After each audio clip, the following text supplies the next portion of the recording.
Seronegative स्पॉन्डाइलो आर्थ्रोपैथीज, इसके name को सबसे पहले देखें। सीरोनेगेटिव मतलब ब्लड में नेगेटिव आ रहा है। क्या चीज़ नेगेटिव आ रही है? इसमें रूमेटॉइड फैक्टर नेगेटिव होता है, तो इसको सीरोनेगेटिव कहते हैं।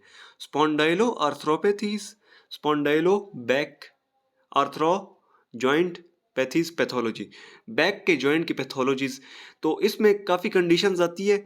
एंकाइलोजिंग स्पॉन्डिलाइटिस भी एक सीरोनेगेटिव स्पॉन्डाइलो आर्थ्रोपैथी है। इसके अलावा reactive arthritis, psoriatic arthritis, IBD का आर्थराइटिस उसकी वजह से हो जाए, इन्फ्लेमेटरी बाउल डिजीज की वजह से, ये अनडिफरेंशिएटेड स्पॉन्डाइलो आर्थ्रोपैथी, ये सारी कंडीशंस जो है ना, ये सब सीरोनेगेटिव स्पॉन्डाइलो आर्थ्रोपैथीज कहलाती है। सही है। तो सबसे पहले जो हम पढ़ेंगे एंकाइलोजिंग स्पॉन्डिलाइटिस।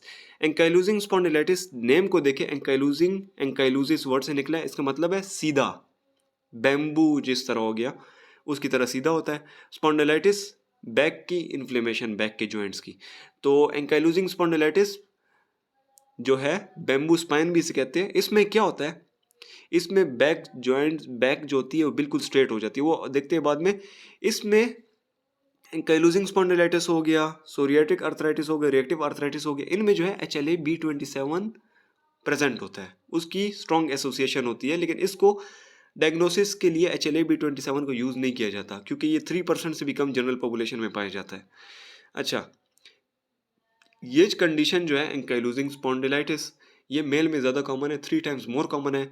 इसमें जो है जब डायग्नोसिस करोगे तो सबसे पहले देखना है कि इसमें सैक्रम दोनों साइड पे इन्फ्लेम हुआ है कि नहीं, क्योंकि सबसे पहले इसमें सैक्रम इन्वॉल्व होता है, उसके बाद ऊपर ऊपर और जो स्पाइन है वो इन्वॉल्व होता है। तो बाइलेटरल सैक्रोइलियाइटिस होना चाहिए। सही हो गया। इसके अलावा एडोलेंस और यंग एडल्टहुड में स्टार्ट हो जाता है। इसमें फ्यूजन ऑफ स्पाइन होती है, नीचे से ऊपर की तरफ जाता है। लंबर स्पाइन होता है, फिर उसके बाद थोरेसिक स्पाइन इन्वॉल्व होता है, फिर सर्विकल स्पाइन, एंड स्टेज में सर्विकल स्पाइन इन्वॉल्व हो जाता है। ये वैसे तो स्लो प्रोग्रेस करता है, लेकिन बाज़ लोगों में डिफरेंशिएट कर सकता है, वेरिएबल है, हाईली वेरिएबल है। एक्यूट पेन स्टार्ट हो सकता है, एक्सरबेशन हो सकती है, एकदम से ज़्यादा हो सकता है ये, इसकी प्रोग्रेशन वो भी कॉमन है। लाइफ एक्सपेक्टेंसी इन लोगों की भी नॉर्मल है, हमारी तरह ही है। लेकिन फर्स्ट 10 ईयर्स ऑफ जो डिजीज़ है ना, उसको अगर देखें, उसमें प्रोग्रेशन जितनी होती है, जितनी जल्दी, उसका मतलब है कि उतनी ज़्यादा ही सवेयर होगी डिजीज़। सही हो गया। तो ये इसके सारे जनरल कैरेक्टरिस्टिक्स हैं। इसके क्लिनिकल फीचर्स, आपके पास एक पेशेंट आया स्पॉन्डाइलो एंकाइलोजिंग स्पॉन्डिलाइटिस का, उसके क्लिनिकल फीचर्स क्या हो गए, क्या साइन एंड सिम्टम्स के साथ आएगा? सबसे पहले तो लो बैक पेन होगा उसे, साथ ही साथ स्टिफनेस भी होगी, सैक्रोइलियाइटिस की वजह से स्टिफनेस भी उसके बाद होगी। लिमिटेड मोशन होगी। सही हो गया। नेक पेन हो सकता है और limited motion in cervical spine, cervical spine बाद में इफेक्ट होता है, तो सर्विकल स्पाइन बाद में जो है इन्वॉल्व हो सकता है, तो लेटर कोर्स ऑफ डिजीज में लिमिटेड मोशन हो जाती है। इसके अलावा एंथेसाइटिस, जिस जगह पे टेंडन फैशिया अटैच होता है बोन के साथ, उस जगह पे इन्फ्लेमेशन हो जाती है। तो ये इसके साइंस एंड सिम्टम्स है। और इसके साइंस एंड सिम्टम्स क्या है? स्पाइनल मूवमेंट जब ज़्यादा करते हैं, सॉरी स्पाइन ज़्यादा इसमें इन्वॉल्व होता है, जिसकी वजह से जो है स्पाइन ब्रिटल हो जाता है और इसमें ट्रॉमा हो सकता है और स्पाइनल कॉर्ड इंजरी भी हो सकती है। तो इसलिए अगर थोड़ा सा भी ट्रॉमा हो, एक इस पेशेंट को माइक्रो ट्रॉमा भी हो ना, तो इस पे कोई मूवमेंट ज़्यादा नहीं करनी, क्योंकि हो सकता है स्पाइनल कॉर्ड भी साथ इंजरी हो जाए इसमें। चेस्ट पेन हो सकता है, चेस्ट एक्सपेंशन नहीं कर सकता, क्योंकि थोरेसिक स्पाइन के साथ रिब अटैच है। रिब जब थोरेसिक स्पाइन स्टिफ है तो रिब भी इन्वॉल्व हो सकता है, जिसकी वजह से एक्सपेंशन नहीं हो सकती।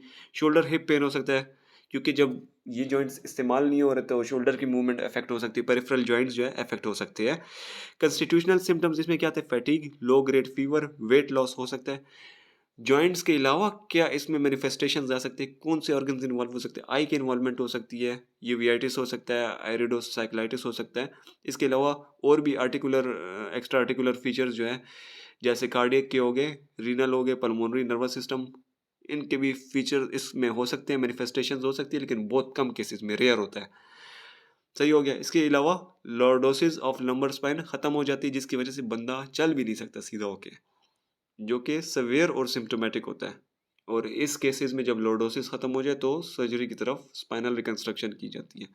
तो साइंस एंड सिम्टम्स में देख लिए कि low back pain, stiffness, neck pain, enthesitis, साथ ही साथ मूवमेंट्स कम हो जाती है, जॉइंट पेन होता है, और fatigue, low grade fever, weight loss. इसके अलावा एक्स्ट्रा आर्टिकुलर मैनिफेस्टेशन हो सकती है। डायग्नोसिस इसकी कैसे की जाएगी? इसके लिए हम इमेजिंग स्टडी कर सकते हैं। वो क्या कहते हैं रेडियोग्राफिक, जैसे कि एमआरआई हो गया, सीटी स्कैन हो गया, प्लेन फिल्म एक्सरे हो गया।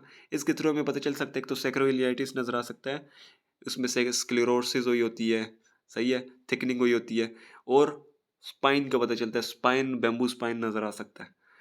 ईएसआर भी एलिवेटेड होता है इन्फ्लेमेशन की वजह से, लेकिन ये नॉन स्पेसिफिक टेस्ट है। एचएलए भी 27 बी इसमें नहीं कराते, क्योंकि 8%, सॉरी ऊपर मैं 3% बोला, 8% ऑफ जनरल पॉपुलेशन में ही पाया जाता है। इसकी ट्रीटमेंट क्या होगी? इसकी ट्रीटमेंट इतनी खास तो कोई नहीं है, लेकिन बस इसको एनसिड्स पेन के लिए दे सकते हैं, एंटी टीएनएफ मेडिकेशंस दे सकते हैं, फिजिकल थेरेपी इसमें देते हैं, पोस्चर के लिए एक्सटेंशन एक्सरसाइजेज उसमें दी जाती है। सर्जरी बास केसेस में होती है, स्पाइनल डिफॉर्मिटी जब सेवियर हो जाए उन केसेस में सर्जरी करा सकते हैं। तो ये इसकी ट्रीटमेंट है।